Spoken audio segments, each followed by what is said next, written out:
ہر انسان میں ایک تڑپ اور لگن موجود ہوتی ہے، اور یہی تڑپ اور لگن اس کی عظمت تک ہے۔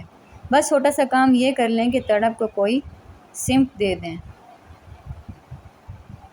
جس طرح 103 فریکوینسی کی لہروں کو 103 پر سیٹ کیا ہوا اینٹینا ہی کیچ کر سکتا ہے، اسی طرح رحم سے بھرا ہوا دل ہی اللہ کی رحمت کو پاتا ہے۔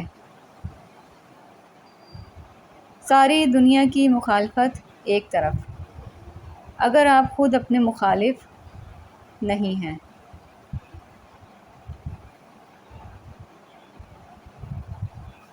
بڑی کامیابی کو حاصل کرنے کے لیے پہلے بڑی سی وجہ دریافت کریں، کیونکہ دنیا کی تاریخ میں بڑے کام کسی بڑے وجہ سے کیے گئے ہیں۔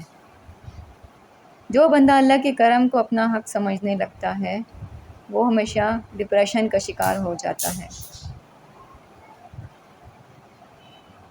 نیا کام شروع میں بہت بڑا ہوا لگتا ہے، مگر یہی کام جب پرانا ہو جائے تو چھوٹا سا چوہا لگنے لگتا ہے۔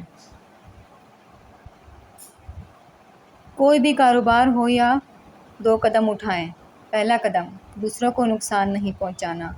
دوسرا قدم، دوسروں کو فائدہ پہنچانا۔ تیسرے قدم پر آپ کو کامیابی مل ہی جائے گی۔ مایوسی اور ناامیدی بانٹنے والی خبروں سے بے خبر رہنا ہی بہتر ہے۔ سب سے بڑی غلامی سوچ کی غلامی ہے۔ اس غلامی کی کیا مجال اگر آپ غلامی قبول کرنے سے انکار کر دیں۔ اللہ کسی پر اس کی ہمت سے زیادہ بوجھ نہیں ڈالتا، بعض اوقات وہ ہمت بڑھانے کے لیے بھی بوجھ ڈال دیتا ہے۔ ہم چھوٹے چھوٹے کام کرنے کو آمادہ نہیں ہوتے، حالانکہ چھوٹے چھوٹے کاموں کے بڑے بڑے نتائج نکلتے ہیں۔ قاسم علی شاہ۔